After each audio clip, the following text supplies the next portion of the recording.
disebutkan di sini azan dan iqamah.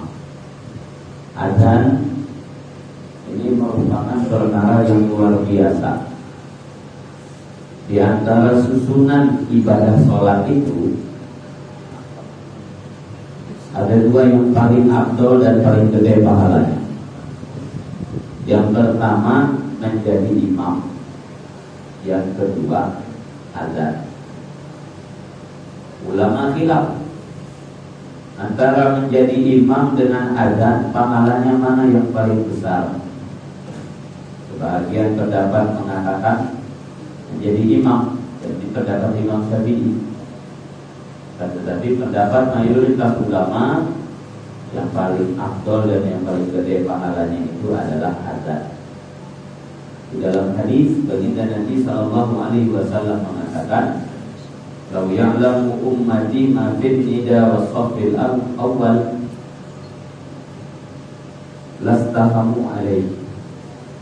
Andaikan umatku sadar, umatku tahu begitu besarnya pahala azan dan pahala shaf pertama, mereka pasti akan membuat undian yang bisa sholat di shaf pertama itu akan diundi nama-namanya.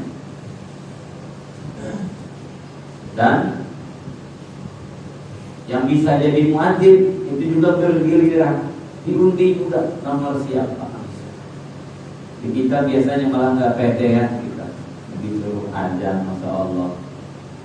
Ya, memang perlu dilatih juga biar nggak malu-maluin ya. Sebab ini kan syiar, jangan sampai sembarangan.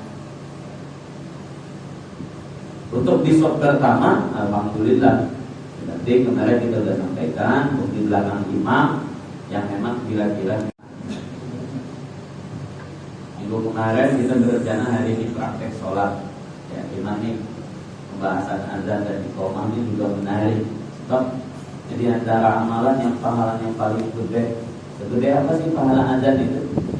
Jadi di dalam hadis itu disebutkan, "Ma min syai'in yasma'u mada sautil muadzin illa kana lahu syahidan yaumil qiyamah." Tidak ada benda sepanjang suara muadzin terdengar, melainkan semua benda tersebut menjadi saksi nanti di hari kiamat. Menjadi saksi itu artinya ikut ditimbang. Ini kalau kita azan di sini, mic-nya kedengaran sampai ke lantai tertinggi di atas, itu berarti satu bangunan ini nanti diangkat oleh malaikat, ditaruh di timbangan tuh, di mizannya Allah. Itu kira-kira pahalanya segede apa? Makanya makin banyak oaknya, makin gede pahalanya. Ya, jangan cukup 8 aja, 8 matahari, perlu 16. Ya, azan suaranya juga harus kencang ya. Iya. Azan itu artinya panggilan seruan. Jadi disebutkan di dalam hadis itu, yang pertama, setiap benda mau hidup mau benda mati yang sampai kepadanya suara azan akan ditulis benda itu menjadi saksi besarnya pahala azan kita. Makin jauh, makin besar, makin kencang, makin besar pahala. Gunung mendengar, gunungnya yang ditimbang. Di sebelah alat-alat berat. Kalau sampai alat-alat berat mendengar, itu satu alat berat bisa 40 ton beratnya. Apalagi kalau keren berapa ratus ton beratnya. Maka ini masya Allah. Sampai dalam Al-Quran dikatakan, wa man ahsanu qawlan mimman da'a ila Allah. Memangnya ada orang yang ucapannya lebih baik daripada orang yang mengajak kepada Allah. Ulama mengatakan di antara yang mengajak ke Allah itu muadzin. Makanya ini masalah disebut sebagai panggilan Allah, kan begitu. Panggilan Allah. Dan bagi yang sadar, bagi yang yakin, masya Allah, hayya 'alal falah itu artinya mari menuju kemenangan, mari menuju kesuksesan. Kalau mau sukses, datangin sumber suara ini. Kalau mau menang, datangin sumber suara ini. Itu sebenarnya sudah ngasih tahu ke kita kalau kita lagi kerjaannya biar sukses. Nih, tugasan biar sukses. Nih, jadi kasih tipnya sama Allah 5 kali sehari dikumandangkan. Hayya 'alal falah, yang pengen menang, pengen sukses di hidup keduniaannya, datanglah kepada sumber suara itu. Cari di rumah Allah Subhanahu wa ta'ala.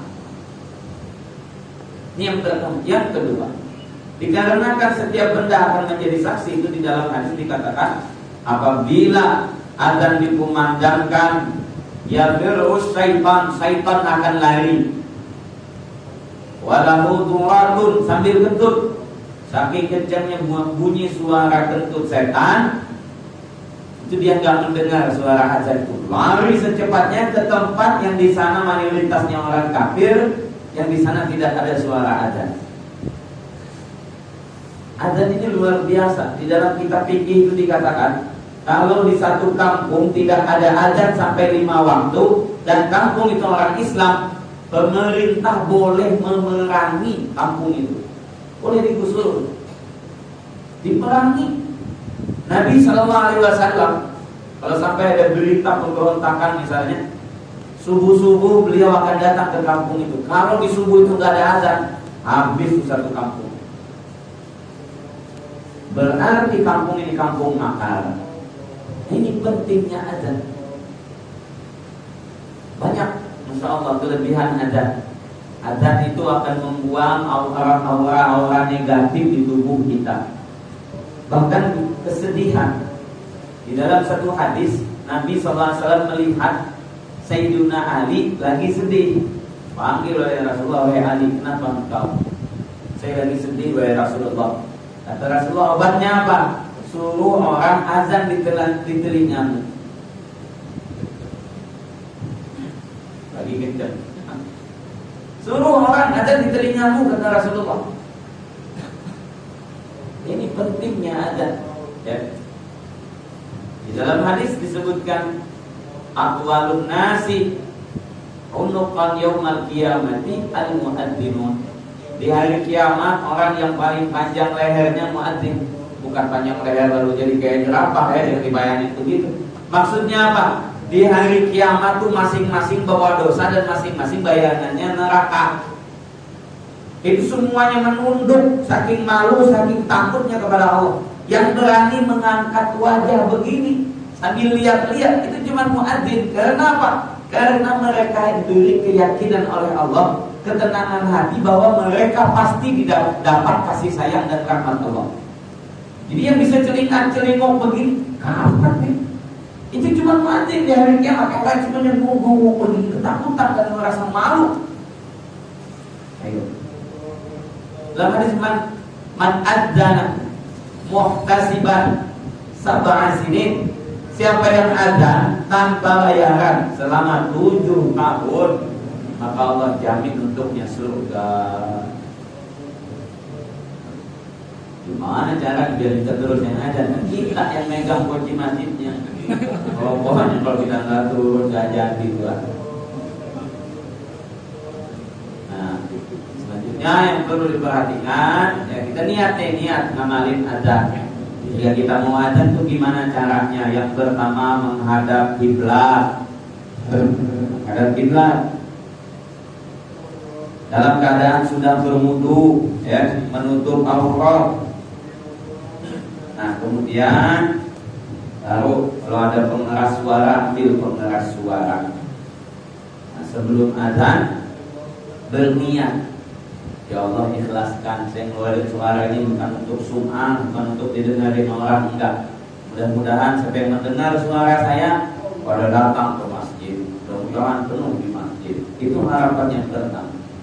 Maka mulailah di situ mengucapkan Allahu Akbar, Allahu Akbar 2 kali itu. Ya, kalau dibuka ada kitab khusus membahas hukum dan adab azan. Kita lagi sedang terjemahin. Nah, seluruh santri yang menerjemahkan tebalnya segini. Cuman ya kita ringkas. Sunnah-sunnah azan itu kalau dikumpulin, Masya Allah. Ya salah satunya itu tadi. Ya. Mengucap Allahu Akbar, Allahu Akbar, baru kemudian Asyhadu an la ilaha illallah, Asyhadu anna Muhammadur Rasulullah. Sebelum kita mulai asyhadu an la ilaha illallah, ada sunnah namanya tarjih. Tarjih itu membaca syahadat duluan secara pelan. Jadi setelah Allahu Akbar, Allahu Akbar, Allahu Akbar, baru kemudian pelan. Asyhadu an la ilaha illallah, asyhadu anna Muhammadur Rasulullah, asyhadu an la ilaha illallah, asyhadu anna Muhammadur Rasulullah. Baru asyhadu an la ilaha illallah. Dan disunahkan meletakkan telunjuk di lubang telinga. Nah, begini. Ini kalau mic-nya nggak dipegang, ada tiang, ada stand-nya, atau mic kayak begini. Tapi kalau kita pegang, maka tangan kanan menutupi telinga, tangan kiri untuk memegang ini, ya. Nah, asyhadu anna Muhammadur Rasulullah sudah hayya 'alas shalah. Sunnah ketika mengucapkan hayya 'alas shalah, berpaling kepala ke kanan. Ingat, kepala doang, dada enggak usah. Hayya 'alas shalah,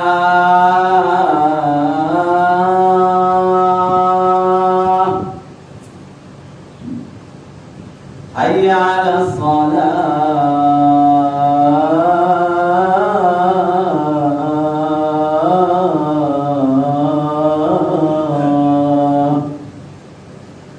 Jangan dada. Nih kebanyakan muadzin begitu.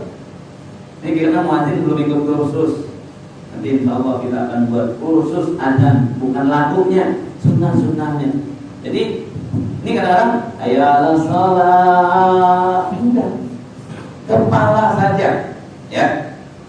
Jadi begitu juga hayya 'alal falah, ke sebelah kiri kepala saja. Hayya 'alal falah. Oh, jadi kepala saja, dada nggak usah. Lalu kemudian kalau adzannya adzan subuh, as-sholatu khairum minan naum. Nah, naum bisa panjang bisa pendek, terserah. Dalam ilmu tajwid bisa 2, bisa 4, bisa 6. Jadi as-sholatu khairum minan naum, agak pendek kan? Apa panjang? As-salatu khairum minan naum. Boleh panjang dan masalah. Seperti ila fi Quraisy, ila fi rihlatash shita'i was-shayf. Tidak ada masalah, sama saja. Nah, lalu kemudian Allahu Akbar, la ilaha illallah. Baru baca sholawat dulu. Allahumma sholli ala sayyidina Muhammad wa ala sayyidina Muhammad. Allahumma rabba hadhihi da'wati tamah sampai habis. Bagi muadzin itu beberapa sunnah. Bagi kita yang mendengarkan adzan, ya, satu, menjawab seluruh panggilan adzan dengan kata-kata yang sama. Allahu Akbar, Allahu Akbar. Muadzin kita Allahu Akbar, Allahu Akbar, Allahu Akbar, Allahu Akbar. Asyhadu an la ilaha illallah, asyhadu an la ilaha illallah. Asyhadu anna Muhammadur Rasulullah. Kita jawab juga asyhadu anna Muhammadur Rasulullah. Nah, di dalam sebagian hadis, walaupun hadis itu dhaif, ulama menyunahkan mengusap mata, jadi mengecup bahagian ibu jari, lalu membaca salawat Allahumma shalli ala sayyidina Muhammad wa ala sayyidina Muhammad ketika muadzin mengumandangkan asyhadu anna Muhammadur Rasulullah. Dalam hadis disebutkan, siapa yang mengamalkan itu lam yusibhu ramadun, tidak akan kena sakit mata. Itu ada ijazahnya, namanya musalsal di Mashil Ibhamain, nah, alal ain, ya. Nah, kemudian hayya 'ala shalah, jawabannya la haula wala quwwata illa billahil azim.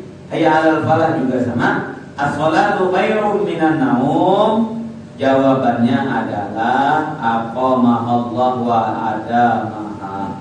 Aqamahallah wa adamaha wa ja'alani min sholihi ibadih dalam sebagian riwayat. Nah, salat khairun minan naum ini termasuk azan itu sendiri. Aslinya kalau kita buka di dalam kitab sunnah wal bid'ah di antara perkara bid'ah. Ya. Karena itu bukan dari Nabi. Sayyidina Zaid bin Abdi Rabbi, sahabat Nabi, bermimpi. Begitu juga Sayyidina Umar bin Khattab dan beberapa sahabat yang lain yang bermimpi diajarkan azan. Awalnya pakai apa? Pakai beduk. Awalnya pakai lonceng. Itu ada beberapa tuh yang dimana alat itu ada, itu yang dipakai. Makanya ada yang nanya, Ustaz, hukum beduk itu haram atau tidak? Tidak haram. Karena di zaman Nabi memang dipakai beduk itu sebagai lil iklam. Ya, lil iklam, untuk memberitahu, kayak hitungan di kitab bel atau sirine, hukumnya boleh. Alarm, kalau beduk itu bid'ah, maka alarm di waktu untuk bangun tidur itu juga bid'ah. Itu kalau untuk sholat tahajud bid'ah. Nabi nggak pernah pakai alarm soalnya. Nah, as-shalatu khairun minan naum secara hadis itu juga ditambahkan oleh Sayyiduna Bilal. Azan subuh ditambahin aja sama Sayyidina Bilal, as-shalatu khairun minan naum. Masih bangun. Kata Nabi ini, asbithu ya Bilal. Kalau ini ntar azan besok masukin. Ulama Syafi'i khilaf, adakan sunnahnya di subuh aja. Sebagian ulama mengatakan di jam tidur itu sunnah dibaca shalatu khairun minan naum. Azan zuhur, azan asar, azan isya kalau udah pada tidur sunnah. Sebagian ulama mengatakan demikian karena apa? Dikarenakan di waktu itu memang sahabat tidurnya subuh saja. Cuman ini kan malah tambah bid'ah nanti. Usah bikin masalah lah. Tahrim aja nggak boleh apalagi ini. Nah, tahrim itu salah satunya juga boleh. Ada yang nanya, Ustaz, tahrim sebelum subuh itu sunnah apa tidak? Boleh apa tidak? Kalau pertanyaannya boleh, jelas boleh.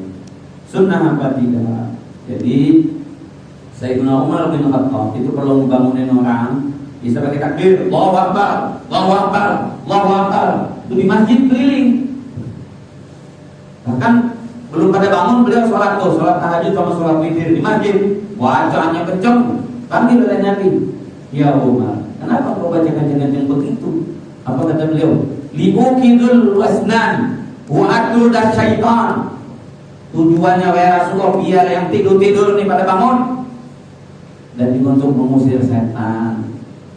Itu kata Sayyidina Umar bin Khattab. Yang penting di jam orang bangun tidur, bukan di jam orang tidur baca Quran segera-segera. Tidak boleh hukumnya apa. Tapi kalau untuk membangunkan, nah baginda Nabi mengkedal-kedal pintu Sayyidatuna Fatimah dan juga Sayyidina Ali. Jadi kata Rasulullah, bangun tahajud. Apa jawaban Sayyidina Ali? Wahai Rasulullah, ya kan yang menidurkan kita kan Allah juga. Rasulullah langsung pulang. Apa kata beliau? Innal insana khuliqa halu'a. Manusia ini diciptakan banyak dan suka berdebat. Kita kasih begini, ada aja alasannya. Langsung ditinggalin dengan Rasulullah SAW. Semua dari tahdir. Akhirnya mereka terserah, yang penting bangunin orang sholat. Nah, lanjut. Syahadu anna Muhammad Rasulullah disunahkan mengecup ibu jari, lalu kemudian sambungkan ke mata. Sebagian ulama mengamalkan itu. Nah, kemudian hayya 'alas shalah, hayya 'alal falah, shalatu khairun minan naum, jawabannya sama. Dan kemudian Allahu Akbar, la ilaha illallah. Selanjutnya kita membaca doa setelah azan. Allahumma rabb hadhihi da'wati tamah wa shalatil qa'imah. Ya, Nabi SAW mengatakan, man sami'an nida fayaqulu mithla ma yaqulul muadzin. Siapa yang mendengar azan maka hendaklah dia berdoa seperti yang diucapkan oleh muadzin. Nah, kemudian apabila setelah itu lalu dia berdoa membaca doa ini, Allahumma rabb hadhihi da'wati tamah, maka kata Nabi, wajibat syafaati.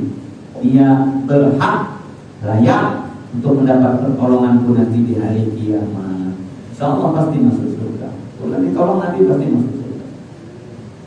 Kemudian itu baru mengerjakan sholat qobliyah. Ya, qobliyah. Nah, dimakruhkan keluar masjid setelah azan. Apalagi pulang, habis azan pulang. Marbotnya malah gak ikut sholat, pecat aja marbotnya begitu.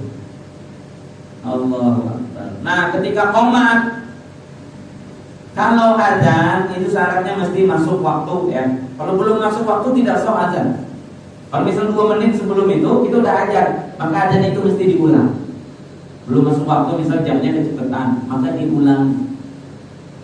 Oke, kemudian iqamah. Iqamah, sunnahnya iqamah itu kalau ikut hukum menunggu isyarat dari imam. Di zaman Nabi itu sahabat Sayyidina Bilal tidak akan qomat kecuali datang ke rumah Rasulullah. Ya Rasulullah, oke mati sholat, mau qomat sekarang apa enggak? Dalam hadis Nabi mengatakan la taqumu hatta tarawni, jangan kalian sholat kecuali melihat aku sudah keluar dari kamar menuju masjid. Kadang Rasulullah masuk ke belakang dulu, sok, betulin sok, langsung semua berbaris. Belum qomat. Tidak akan dilaksanakan sholat kecuali barisan sudah rapi. Itu di zaman Nabi. Sampai ke zaman Sayyidina Ali ada 2 orang diupah untuk khusus berjalan bawa tongkat begini untuk lihat kaki orang betul-betul lurus dan ikut garis ini. Kalau nggak dipukul. Itu dalam sejarah. Ada anak tulis di dalam buku sok sholat dulu. Sampai di zaman itu. Jadi Nabi mengatakan la tahtalipan nasubukakum, la tusawwun nasubukakum, Allah tahtalipan nasubukakum.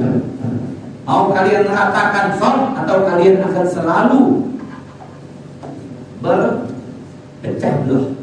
Jadi kita kalau mau nyatu, satukan barisan. Kalau mau sehati, tumit dengan tumit itu dikatakan betul-betul rapat. Ya. Jadi coba kita buang sedikit terasa nggak enak ketusuk ibu jari kaki orang, apa namanya tuh, kelingking jari kaki orang. Karena sunnahnya begitu. Al-qadam bil qadam wal katib bil katib. Bahu dengan bahu kata Nabi, kaki dengan kaki. Itu pendapat yang paling utama di antara sekalian pendapat. Ada yang mengatakan yang dimaksud itu dekat saja, nggak mesti nempel. Oke, kembali. Nah, qomat sunnahnya menunggu imam. Imam belum ada udah qomat, bingung. Lu aja dah.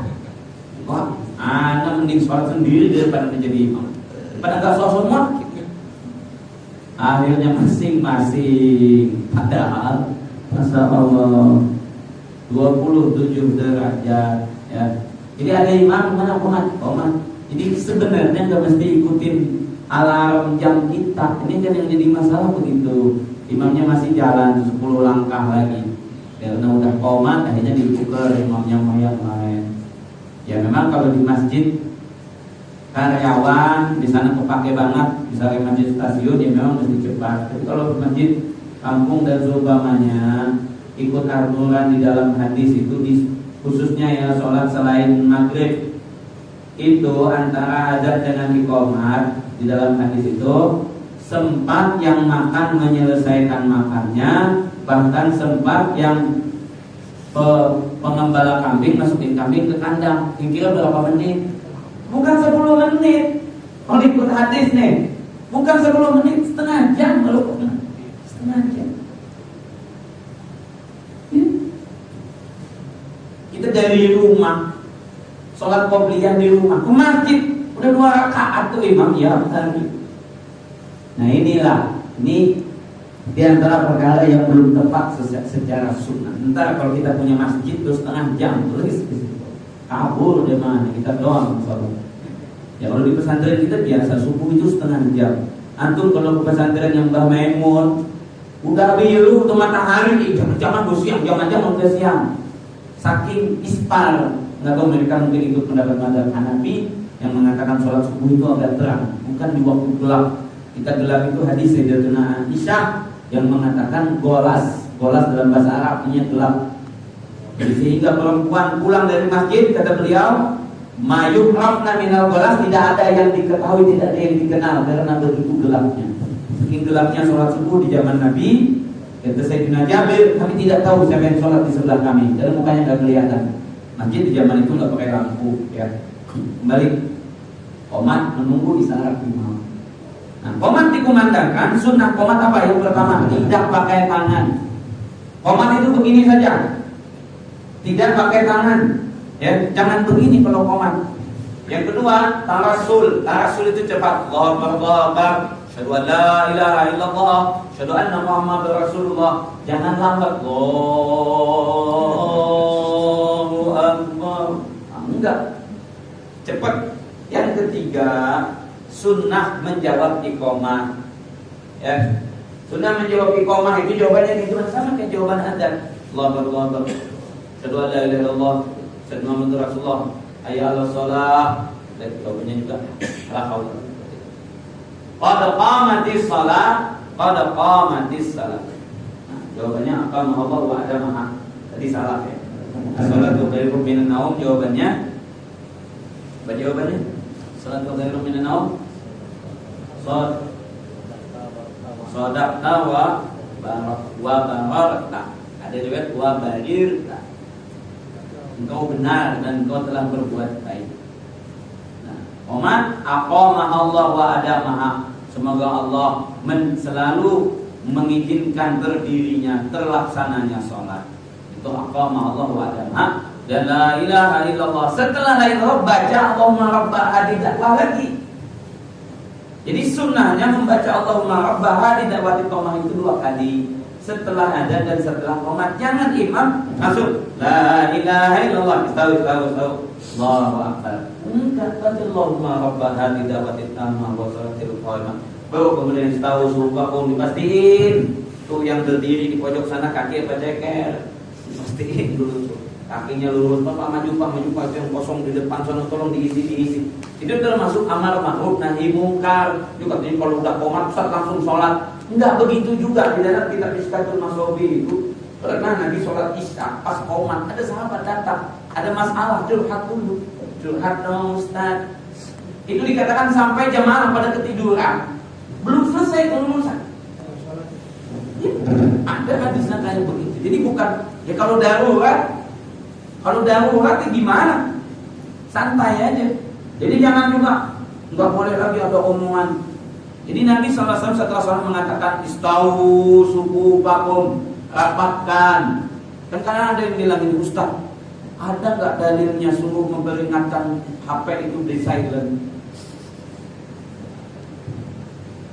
Memang sunnah Ustaz memperingatkan HP itu di silent. Ya namanya juga memperingatkan biar nggak ngegangguin. Ya kan? Bagus, ada masalah. Dalam sebagian kitab disebutkan disunahkan imam membaca qul a'udzu birabbin nas sebelum memulai sholat supaya gak digangguin setan. Dan kita baca itu aja masih digangguin, apalagi nggak baca itu. Nah, jadi setelah iqamat, dan iqamat itu kalau bisa setelah shaf lurus dan rata. Setelah shaf lurus dan rata semua udah pada berdiri, baru qomat. Nah, kalau itu di dalam sejarah, qomat itu di belakang sono tuh yang qomat. Enggak di depan. Dan sunahkan juga enggak pakai mic. Maksudnya enggak pakai mic itu suara qomat itu enggak lantang. Namun pendapat ini ditolak juga oleh sebagian ulama yang mengatakan di zaman kita sekarang orang menunggu qomat berangkat ke masjidnya, bukan nunggu azan berarti sholat Jumat. Masih ada nih lumayan. Nah di sini nih perlu kita sadar ya. Ini nih dalam Al-Qur'an idza nudiya lis-salati min yaumil jumu'ati fas'au ila dzikrillah wa da'ul bai'. Tinggalkan jual beli. Imam Syafi'i dan ulama-ulama yang lain mengatakan kalau sudah azan kedua, kalau yang azannya 2 kali, azannya sekali doang azan pertama. Kalau sudah dikumandangkan azan Jumat, haram melakukan apapun selain sholat Jumat. Jadi kita beli kopi dulu, itu hukumnya kopi haram. Bukan saja kita pikir. Ini nggak disampaikan, masih sampaikan di sini. Jangan sampai masih kalau di masjid-masjid di luar kan ada cendol, kita pada merokok dulu di luar tuh. Masya Allah lagi panas-panas begitu di luar. Itu diantara jual beli yang walaupun sah tapi haram, jual beli setelah azan Jumat. Makanya ini diantara perkara yang banyak tidak disampaikan ke masyarakat. Ini udah pada tahu nih, insya Allah di sini mah nggak ada. Tahu di luar itu ada bang? Nah, jadi hukum azan ini masya Allah ya. Azan kalau di hari Jumat itu pemutus antara yang halal dengan yang haram. Bisa dipahami ya tentang sunnah azan dan iqamah. Kemudian, oke. Ini kayaknya nggak jadi praktek sholat nih kan. Dan juga lupa bermiknya. Insyaallah. Bismillah. Apa saja perkara yang berhubungan ya dengan adzan dan iqamah. Yang pertama, adzan itu penyebabnya ada 3. 1, masuknya waktu sholat. Kalau masuk waktu sholat, adzan itu sunnah. Baik di rumah ataupun di masjid. Ya. Makanya kita, kalau anak pribadi misalkan lagi di mobil atau lagi di motor, khususnya malam, subuh tuh, orang adzan, anak di motor atau di mobil adzan anak sendiri. Cuman kita nggak usah teriak-teriak. Udah banyak orang stres, apalagi mau tahun politik nih, nggak usah kita tambahin lah. Jadi nggak usah teriak-teriak ajanya, cukup kita nih Allahu Akbar, Allahu Akbar, Allahu Akbar. Di mobil kita pun akhirnya selamat tuh dari jin-jin yang ikut numpang dan benda-benda yang tidak baik. Itu disunahkan. Adzan disunahkan asal masuk waktu, mau di masjid ataupun bukan. Yang kedua, adzan disunahkan kalau ingin melaksanakan sholat berjamaah, sunnah. Nah maka itu, kapan kita mau melaksanakan sholat berjamaah disunahkan adzan. Nah ini baik di rumah ataupun di masjid. Kita sholat sama anak kita, sunnahnya adzan dulu, jangan iqamat saja. Adzan dulu sunnahnya. Nah yang ketiga, ini yang lebih umum lagi, setiap akan sholat fardu disunnahkan adzan. Hadis Sayyidina Abu Sa'id Al-Khudri, Nabi sallallahu alaihi wasallam mengatakan, "Kuntu araka tuhibbul badiyah." Aku melihat engkau ini Abu Sa'id suka ke kebun. Suka di kebun. Bida kunta fi badiyatika wa fi ghanamika. Kalau engkau tengah berada di kebun, di tengah engkau mengembala kambingmu, apabila masuk waktu adzan, maka adzanlah. Tidaklah ada makhluk yang mendengar suara adzanmu, baik batu atau jin atau manusia atau binatang, melainkan semuanya akan menjadi saksi untukmu. Di dalam hadis yang lain dikatakan, di akhir zaman amalan umat Nabi Muhammad yang paling afdal adalah seseorang yang berada di puncak gunung, di kesunyian, lalu kemudian dia mengumandangkan adzan. Ketika dia ingin sholat, ketika dia mengumandangkan adzan, maka jin dan malaikat akan berdatangan, berbaris membentuk saf ikut sholat berjamaah bersama dia.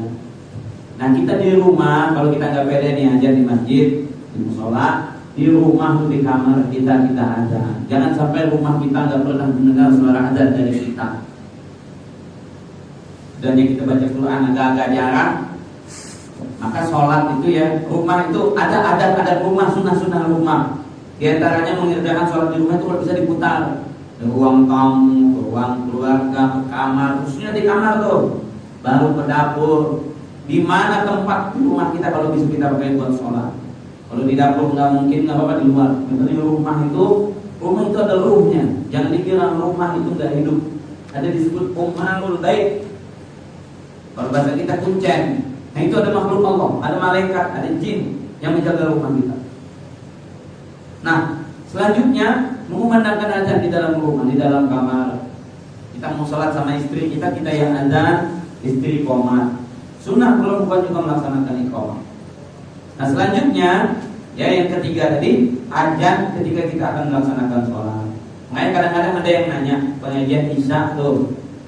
Pengajian isya biasanya kan maghrib isya karena waktunya pendek jadi dipanjangin sampai jam 8. Sampai jam 8 masih sunnah adzan apa enggak? Nah atau ketika waktu adzan masuk, adzan dulu. Pengajian break sebentar, adzan, baru kemudian pengajian lagi, nanti iqamatnya doang jam 8. Ada juga yang sebagian adzan dan iqamatnya nanti jam 8. Maka bagaimana? Dua-duanya benar. Cuma kalau yang jam 8 adzan, usah pakai mic, takutnya nanti masyarakat bingung lagi. Lagi kita sholat zuhur jam 3, adzan kita di masjid, kira nolong asar. Nah, jadi jangan juga, wah ini gak ada dalil nih, ada. Dalil mah ada. Cuman masalahnya kita nanti dianggap aneh di masyarakat. Oke, jadi ikut yang memang sudah ada saja ya. Selanjutnya iqamah. Iqamah ini minimal iqamah ketika kita akan melaksanakan sholat fardu, walaupun qodaan, walaupun sholat musafir, minimal iqamah. Supaya apa? supaya menunjukkan itu adalah sebuah sholat fardu. Selanjutnya ada pertanyaan juga, dan ini cukup penting. Ada nggak dalil yang membaca innallaha wa malaikatahu yusholluna 'alan nabi sebelum adzan? Setahu anak tidak ada. Salah apa tidak? Yang namanya baca Quran itu nggak ada salah. Ya, kapan waktunya terserah.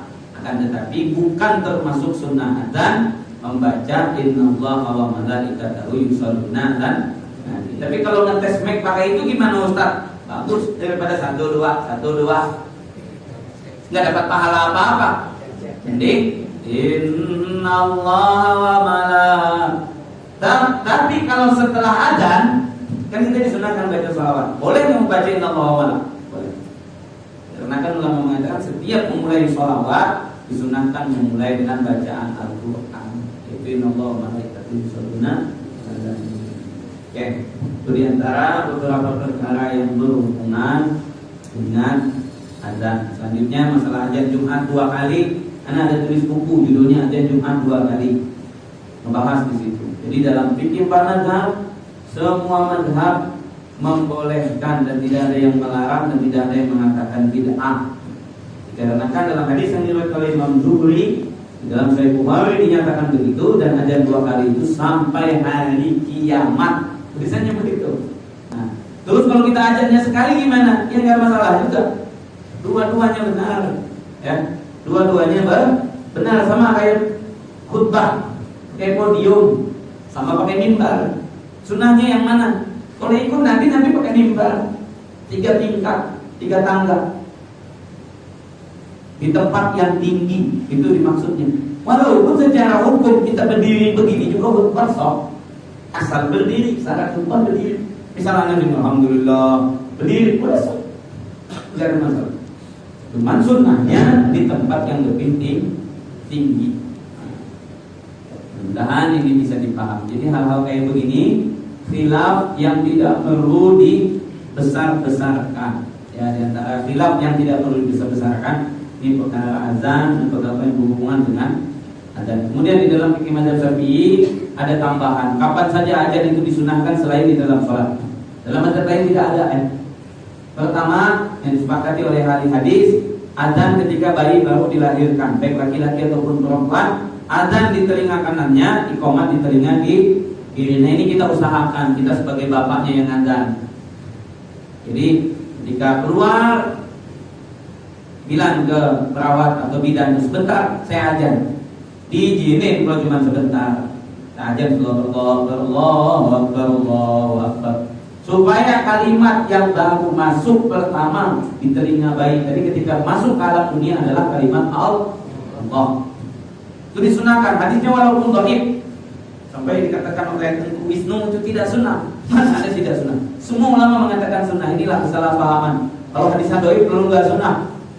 Masalahnya itu amal mutawaris, amal yang sudah diwariskan dari zaman Nabi sampai ke zaman kita sekarang. Enggak ada dalilnya pun tetap sunnah. Kayak qobliyah Isya. Mana ada dalil yang sholat qobliyah Isya? Antum perlu belajar hadis nggak bakalan ketemu dalil sholat qobliyah Isya. Cuman kenapa sunnah? Maka di zaman dulu sampai zaman sekarang mau pada dicari. Dalil apa lagi yang dicari? Kembali. Yang kedua, azan di saat kebakaran, di saat gempa, di saat terjadi musibah dan bencana, itu disunahkan azan. Lalu ada tambahan-tambahan yang lain, azan ketika menguburkan mayat. Ulama khilaf. Pendapat terkuat dalam mazhab Syafi'i tidak disunahkan. Tapi semua kita ngamalin itu. Sebagian kita mengamalkan azan di saat menguburkan mayat. Nah, Imam Ibnu Hajar mengatakan yang dimaksud itu sebenarnya waktu nguburin pas orang azan. Waktu nguburin itu seorang azan. Waktu itu kita turunkan. Kenapa? Dikarenakan waktu mayat turun itu setan banyak yang mau ikut. Pengen supaya nanti gak bisa jawab pertanyaan malaikat. Nah ketika azan dikumandangkan, setan kan kabur. Waktu itu kita tutup, malaikat langsung bertanya tanpa ada gangguan setan. Itu tujuan utamanya, aslinya, ya. Tapi apakah salah kalau kemudian seperti yang ada di zaman kita sekarang, di kuburan orang azan? Ketika jenazah sudah di dalam kubur, dia azan di situ. Salah apa tidak? Tidak salah juga. Makanya kalau mau diniatkan, niatkan habis ini kan sholat asar, ya udah saya azan lah. Niatin itu, jadi menumpang saja mayat itu, bukan azan karena menurunkan mayat secara khusus, paham? Secara umum ada di dalam kitab fikih, tetapi dalilnya tidak kuat. Ulama mengiaskan sebagaimana lahir ke dunia kita diazankan, maka ketika mati juga kita diazankan. Tapi kias itu ditolak oleh ulama. Selanjutnya azan ketika kerasukan. Ada orang kerasukan diazankan, itu termasuk dalam hadis yang diriwayatkan dari Sayyidina Ali tadi. Kalau engkau di tempat kesedihan, maka azankanlah ya di telinga. Azankan, suruh orang azan di telinga. Itu diantara beberapa hukum azan. Untuk yang lain tidak ada azan. Untuk mengumpulkan, untuk sholat-sholat sunnah, secara umum yang dibaca adalah as-sholatu jami'ah. Itu hadisnya sahih bahwa Rasulullah SAW dan juga para sahabat ketika berkumpul baik untuk sholat ataupun tidak, berkumpul di masjid, ketika ingin ada pengumuman yang disampaikan, maka Rasulullah akan mengatakan as-sholatu jami'ah. Ayo ngumpul salat. Semua sahabat akan berdatangan ke masjid. Lalu Nabi kemudian menyampaikan beberapa perkara, walaupun itu bukan khutbah, penceramah, tapi memang menyampaikan beberapa perkara. Dan selalunya cara mengumpulkannya dengan ucapan as-sholatu jami'ah. Jadi kalau kita mengumpulin orang mau sholat jenazah, sholatu jami'ah. Sholat tarawih, sholat jami'ah. Sholat hari raya juga sholat jami'ah. Oke, silakan kalau ada pertanyaan, kritik dan saran atau apa.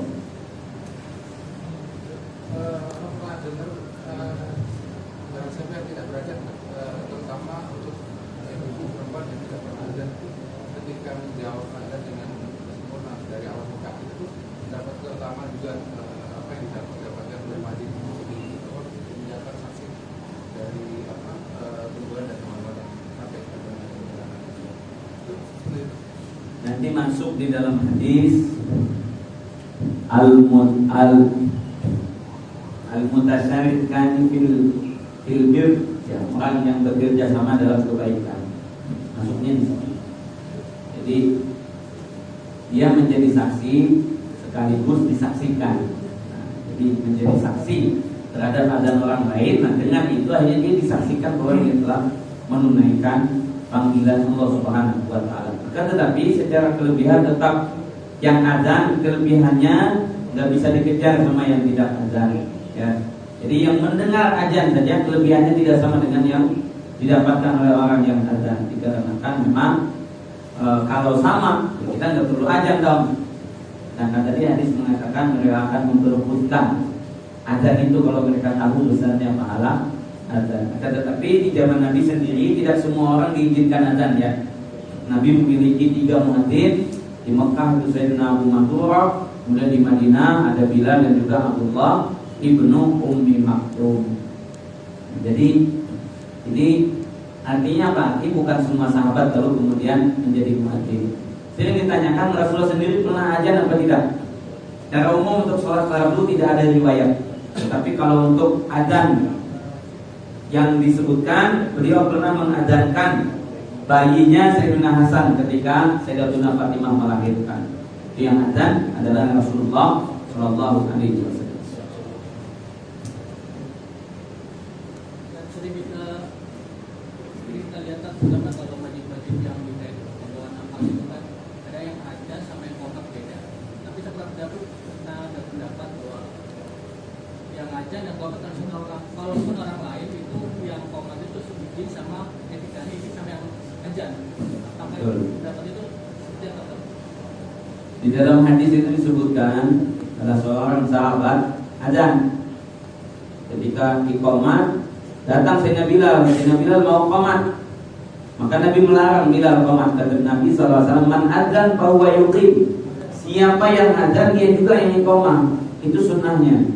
Jadi memang sunnah yang terbaik, siapa yang azan dia yang iqamah. Jangan bagi-bagi, ya. Sebagaimana juga khatib. Idza sa'idal khatibul idza sa'idal idza sa'idal khatibul mimbar wal imamu yaktub. Dan imam khutbah, artinya yang jadi khatib itu imam jadi khatib jadi imam. Itu kalau bisa sepaket. Tapi bukan wajib. Kalau memang misal terlalu banyak guru kita di situ jadi bagi-bagi tugas, itu nggak ada masalah. Ikram, memuliakan itu nggak ada masalah. Jadi yang secara sunnah yang paling baik, siapa yang adzan dia yang iqamah, siapa yang khatib dia yang imam. Dan misal khatib suaranya udah habis, suruh jadi imam lagi, masya Allah kasihan. Sudah tukar sama yang lain itu nggak ada masalah. Atau tadi yang muadzin berhalangan. Jadi tetap sunnahnya siapa yang adzan dia yang iqamah. Nah kemudian ya bagi masjid-masjid yang memang memiliki muadzin khusus, kita tidak boleh main serobot aja kecuali ada izin. Nggak boleh. Ya mentang-mentang kita tahu tombol mic-nya di mana nih, langsung kita adzan. Nggak bisa. Sama seperti Imam rawatib, kita mau kiai kayak gimana, hafiz Quran kayak gimana, datang ke masjid orang. Masjid itu sudah punya jadwal imam, tidak boleh tamu menjadi imam di masjid yang sudah memiliki jadwal. Itu hukum fikih. Walaupun tamu tadi syekhnya Quran, tetap tidak boleh. Ya, bisa dipahami. Kecuali dipersilahkan. Kalau diizinkan dipersilahkan. Itu boleh. Nabi SAW mengatakan la ya'umman ar-rajul wa la yu'amman ar-rajul fi sultani. Tidak boleh seseorang diimami di wilayah kekuasaannya. Suatu pemimpin, misalnya presiden lebih berhak menjadi imam daripada imam masjid. Ini perlu dipahami dalam susunan imam. Presiden, pemimpin itu lebih berhak menjadi imam daripada imam di masjid. Imam Istiqlal, misalnya Jokowi sholat di Istiqlal, Jokowi lebih berhak menjadi imam daripada imam masjid Istiqlal. Begitu juga gubernur, ya, pemimpin daerah lebih berhak menjadi imam di situ. Nah, baru kemudian imam yang di situ tuh imam rawatib namanya, imam yang bertugas. Baru kemudian orang yang dipersilahkan oleh imam. Jadi kita kalau sebagai tamu, jangankan menjadi imam, duduk di tempat yang biasa tuan rumah duduk aja kita nggak boleh. Itu hukum. Borongan itu, ada juga iqamah juga imam juga. Makruh hukumnya borongan itu. Makruh. Jadi bagi-bagi lagi. Nah, kita kuntum salah kata Nabi. Kalau kalian bertiga, falyu'adzin ahadukum. Yang satu adzan. Wal ya'ummukum aqra'ukum li kitabillah. Yang paling bagus bacaan Qur'annya dia jadi imam. Jadi jangan memborong semua. Itu hadisnya begitu. Ya, jadi sunnahnya enggak borongan kecuali memang enggak ada yang bisa kita azan. Yang datang bocah-bocah semua, enggak mungkin dong bocah jadi imam. Dia juga enggak mau. Ya udah, kamu qomat, saya imam. Atau misal kita udah qomat kita sendiri di kampung, di kampung ini biasa sholat sendiri. Kita azan, kita qomat, datang orang, kita suruh jadi imam nggak mau dia. Bapak aja pokoknya, bapak pilih aja. Kita sholat masing-masing atau bapak jadi imam. Akhirnya kita maju lagi. Itu boleh borongan karena keadaannya darurat. Tapi kalau keadaannya nggak darurat, maka tugasnya bagi-bagi. Kecuali azan dengan iqamah dilakukan oleh satu orang. Betul. Kalau iqamah itu lebih baik mungkin orang sholat sunnah selesai apa kita langsung iqamah aja? Nungguin bagusnya nungguin, kecuali yang ditungguin itu nggak putus-putus. Baru mau salam yang satu datang lagi yang di belakang sholat takbir, kayak begitu nggak apa-apa ditinggalin. Dan memang sunnahnya di dalam hadis itu wala tusallu la yusalliyanna ahadukum idza uqimatis shalah fala yusalliyanna ahadukum ilal mafruḍah. Kata Nabi, kalau iqamah sudah mau dikumandangkan, jangan ada yang sholat sunnah. Itu kata Nabi di dalam kitab Sunan Ibnu Majah. Ini kita udah tahu, cuma 30 detik. Itu waktunya tinggal 30 detik minus 2928 sholat, kita jelas nggak sempat. Nah kayak begitu berhak TKM mengumandangkan azan, mengumandangkan iqamah walaupun kita ditinggal. Dan kalau masih bisa ditungguin. Ya, jadi tidak sama. Kalau memang masih lama, hitungan masih 1 menit, insya Allah masih sempat kita sholat. Tapi kalau di bawah 1 menit, jangan. Biar kita berdiri dulu nungguin, ikut sholat fardu bersama. Karena hadisnya mengatakan demikian. Jangan ada yang sholat sunnah ketika iqamah sudah akan dikumandangkan. wallahu a'lam. Fa'ilmu atam wa la ilma illa ma'lam. Subhanakallahumma wa bihamdika asyhadu an la ilaha illa anta astaghfiruka wa atubu ilaik. Assalamualaikum warahmatullahi wabarakatuh. Waalaikumsalam warahmatullahi wabarakatuh.